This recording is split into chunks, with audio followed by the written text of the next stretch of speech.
다음은 정성문 천진 엔지니어링 부사장님 강의 순서가 되겠습니다. 정성문 부사장님은 좌파와의 싸움을 통하여 우파적 가치를 실현하려고 하는 부산의 대표적 인사 중 한 분입니다. 얼마 전 부산에 개최된 이성만 학당의 학습을 주도하기도 하였습니다. 오늘 강의할 제목은 좌파들의 역사 지우기입니다. 네, 연달아 보겠습니다. 여러분 반갑습니다.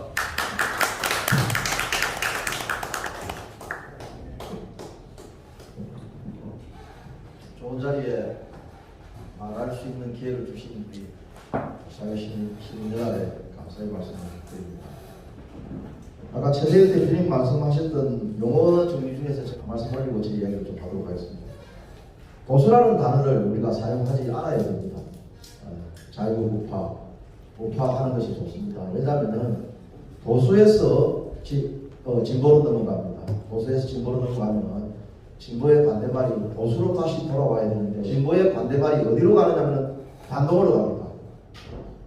보수에서 진보로 갔다가 진보에서 다시 보수로 돌아와야 되는데 진보의 반대말은 반동으로 가버립니다. 그래 되면 어떻게 됩니까? 반동 이꼬로 보수가 되버립니다. 정부 좌파 세력들이 자기들이 진보라는 아름다운 단어를 먼저 선점해버렸기 때문에 우리가 세상을 바꾸어 나가는 진보 세력인데 우리에게 반대하는 세력은 반동이다. 그러면 반동은 누구로 가느냐? 보수로 갑니다. 그래서 가급적이면 보수라는 단어보다는 자유우파를 사용해 주시는 것이 좋을 것이다. 그렇게 저는 생각합니다. 저는 1965년생입니다. 영주동에서 태어났습니다. 영주동 어디서 태어났냐면 종원의 건물기에서 태어났습니다. 여러분들 부산분들 잘 아실 겁니다.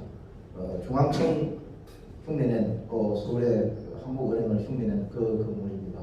그 건물 뒤에서 조그만 학교방에서 아버지 엄마 밑에서 태어났습니다. 거기서 태어나가지고 7살 때 전포동으로 이사를 갔습니다. 초량에서 서면까지 그 거리를 중앙로입니다. 여러분들 여기 계시는 어르신들 다 아시겠지만 흙을 받고 자라는 도시가 아닙니다. 부산. 저는 어릴 때 단 한 번도 흙을 받고 흙에 먼지를 묻혀갖고 살아본 적이 없습니다. 지금 역시 마찬가지입니다. 중앙로 길은 150년 전에 일본이 들어와가지고 부산역과 부산항을 개발하면서 도로를 만들었습니다. 그 당시에 포장했던 그 포장 그대로 유지를 하면서 지금의 부산에 있습니다. 그 도로 넓이도 8차선 도로, 100년 전의 도로 그대로입니다. 다들 아실 겁니다. 그래도 부산이 지금 어떻게 되었습니까? 광주인 농업도시 광주보다도 더 못사는 전국에서 대구 다음으로 두 번째로 못사는 도시가 되어버렸습니다. 그것이 바로 좌파들의 역사 지우기 때문입니다. 아마 88년도, 89년도까지 여러분들 다 아실 겁니다. 전국의 대학생들 가요제에 부산이 휩쓸었습니다. 왜 그랬습니까? 그 이유는 세계 문물과 모든 문화들이 부산항을 통해서 서울로 전달되었습니다. 제가 처음에 원탁 노래방에서 노래 불러본 기억이 82년도입니다. 제가 84분입니다만은 고등학교 때 이미 저는 원탁 노래방을 경험을 했습니다. 원탁 노래방을 경험을 하고 그 많은 문물을 경험하면서 80년대에 전 세계에서 가장 우수한 디스코 클럽들이 조방학과 남포동 온천장에 있었습니다. 아마 제 또래들 또 위에 형님들 다 아실 겁니다. 제가 94년도에 싱가포르를 갔습니다. 94년도에 싱가포르에 가니까 싱가포르에 시내에 줄리아나라는 디스코텍이 있었습니다. 94년도에 줄리아나 디스코텍이 싱가포르에 진출을 했는데 줄리아나가 언제 생겼냐면 91년도에 부산의 크라운 호텔에 나이트클럽이 지하에 생겼습니다. 부산에서 생긴 나이트클럽이 싱가포르에 가가지고 진출을 할 정도로 부산이 잘 살았었습니다. 세계 문물이 모든 것이 뉴욕에서 발생하고 런던에서 발생하면 일본 동경을 통해서 또 오사카를 통해서 후쿠오카를 통해서 부산으로 오는 그런 것이었습니다. 근데 부산이 지금 엉망진창이 되어가고 여러분들 아시다시피 제일 못사는 동네가 되어 있습니다.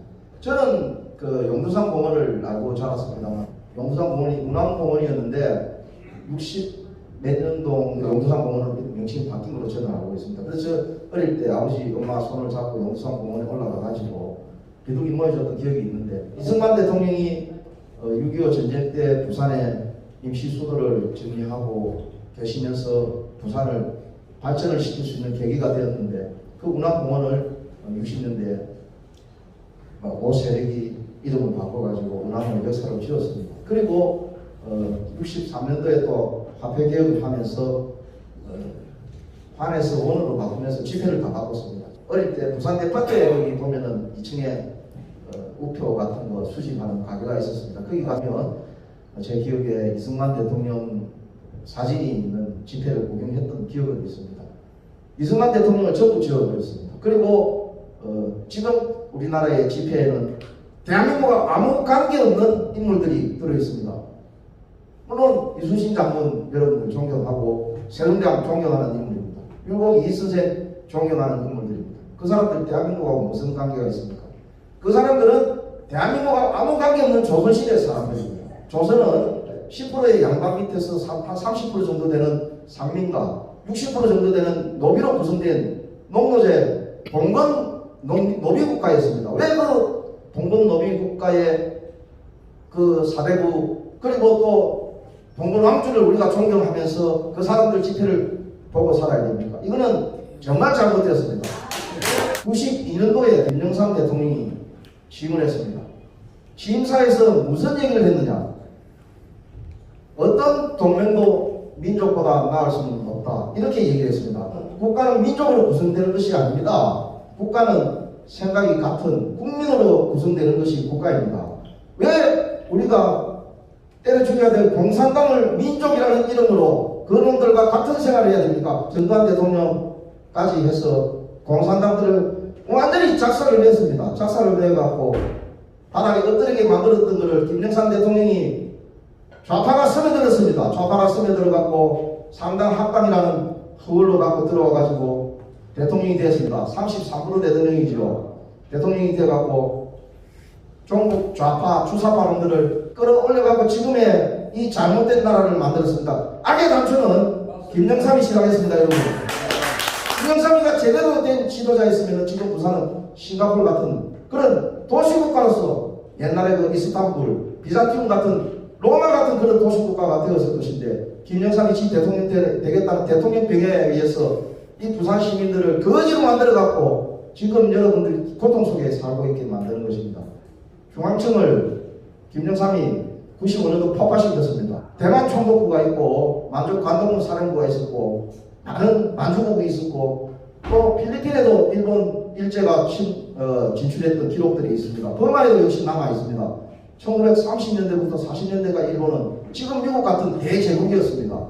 그 대제국이 건설했던 그 기록물들을 김영삼 이해 나라에서는 전부 보관을 하고 있습니다. 그게 아프든지 좋든지 간에 기록으로 남겨서 우리 후손들에게 물러줘야 할 역사들입니다. 김영삼이 중앙청을 왜 폭파시켰냐? 일제 잔재 같은 소리 하지 마십시오. 중앙청은 일제식 건물이 아닙니다. 중앙청은 바로 그 양식의 건물입니다. 여러분 일본식 건물은 어디에 있느냐 하면은 저기 원천장에 있는 동네 별장과 여러분들 가끔 요즘 가시는지 모르겠습니다만은 초량 삼복도에 가면 초량이라는 카페가 있습니다. 거기 가면은 아주 근사한 일본식 건물이 되어 있습니다. 그 건물을 지금 여러분들이 즐기고 있습니다. 다만 부산이었기 때문에 그 건물들이 제대로 보존이 되었기 때문에 그 몇 가지라도 보면서 즐길 수 있습니다. 중앙청에는 일제가 있는 것이 아닙니다. 대한민국의 건국의 역사가 중앙청에 있습니다. 이승만 대통령이 1948년도 대한민국을 유엔으로 승인받고 정부 수립 발표식을 한 자리가 중앙청 앞입니다. 여러분 그 중앙청에 이승만 대통령의 기록들이 모든 기록들이 거기 다 남아 있는데 김영삼이 그 이승만 대통령의 건국의 기록을 지우기 위해서 중앙청을 폭파시켰다고 저는 봅니다, 여러분. 김영삼이가 중앙청을 폭파시킬 때 저도 그 생각을 못했습니다. 아까 우리 최대일 대표님 말씀하신 대로 공부가 부족했기 때문이죠. 공부가 부족했기 때문에 왜 그랬을까? 일제 잔재인가? 다만 그렇게만 생각을 했었습니다. 그러나 그렇지 않습니다. 김일성이가 일본하고 독립운동을 했던 거 다 이것도 일본인데 마적간인데 마적질한 거를 이승만 대통령이 그게 약간의 잘못이 있습니다. 우리나라가 한반도에서 일본 제국과 독립운동을 했다는 기록이 좀 있어야지만이 패전국 국민이 아닌 프랑스처럼 레지스탕스 활동을 했던 기록을 가져야지만이 성정부 협상에서 한 자리 끼어서 땅 먹기를 할 수 있습니다. 그게 없이 우리는 전부 조선 사람들은 일본 제국의 조선 총독부 백성들이었기 때문에 패전국 백성일 수밖에 없기 때문에 그는 어떤 비애를 안고 갈 수밖에 없는데 이승만 대통령 그 기록이 없다 보니까 조그만 거라도 찾아야 됩니다. 그 뭐 봉오동 전투하는데 무슨 전투입니까? 마적들이 그 노랗지라도 일본군 정규군을 상대로 어떻게 이길 수, 강동군을 상대로 이길 수 있는 마적들이 어디에 있습니까? 그 김일성 집단도 역시 마찬가지입니다. 그런 기록들을 이승만 대통령이 부풀렸죠. 부풀려갖고 미국하고 협상하면서 우리가 이런 기록이 있으니까 한국을 독립을 시켜줘야 된다. 그거를 도와줬던 사람이 장개석이지 않습니까? 그 협상을 했던 것이 전부 이승만 대통령이 미국에서 공부하고 그 어른이 혼자서 지금 정말 혈을 단신으로 전 세계를 다녔지 않습니까? 다니면서 군대 없이 나라를 세운 기록은 이승만 대통령밖에 없습니다. 이 지구상에 인구가 한 2천만, 3천만 되는 정상국가에서 군대가 없이 나라를 세운 나라는 오직 대한민국 이승만 대통령밖에 없습니다. 여러분, 제가 자유시민연합 우리 동지들께 제안을 하나 하겠습니다. 대통령 계신데서 운항공원 되찾기 운동을 자유시민연합의 과제로 한번 삼아주셨으면 하는 것이 제 제안입니다. 이승만 대통령이 정말 훌륭한 분입니다. 왜? 미국은 당시에 제주도로 망명을 하라고 했습니다. 도저히 지킬 수 없습니다. 3일 만에 전부 다 함락이 되고 이미 전라도 지역은 인민위원회가 6월 25일 날 구성이 됐습니다. 전쟁 터지자마자. 그래서 미국 정보부에서 도저히 안 되겠다 판단하고 이승만 대통령을 제주도로 보내는 이승만 대통령은 부산이 상업도시라는 걸 알았습니다. 전쟁이 일어나면 로링입니다. 로링. 카지노 가면 돈이 돌아가는 로링이 돌아갑니다. 상업은 로링입니다. 국제시장에 깡통시장에 여러분 그 부에 부가 전부 축적이 된 겁니다. 그거를 이승만 대통령이 알았기 때문에 임시정부 망명정부를 부산으로 이전하신 겁니다. 여러분 이승만 대통령이 미안해 뜨거운 박수 한번 보여주십니다. 문화공원 되찾기 제가 문화공원 되찾기 하면 되찾기 제거 좀 해주시기 바라겠습니다. 문화공원 되찾기 감사합니다.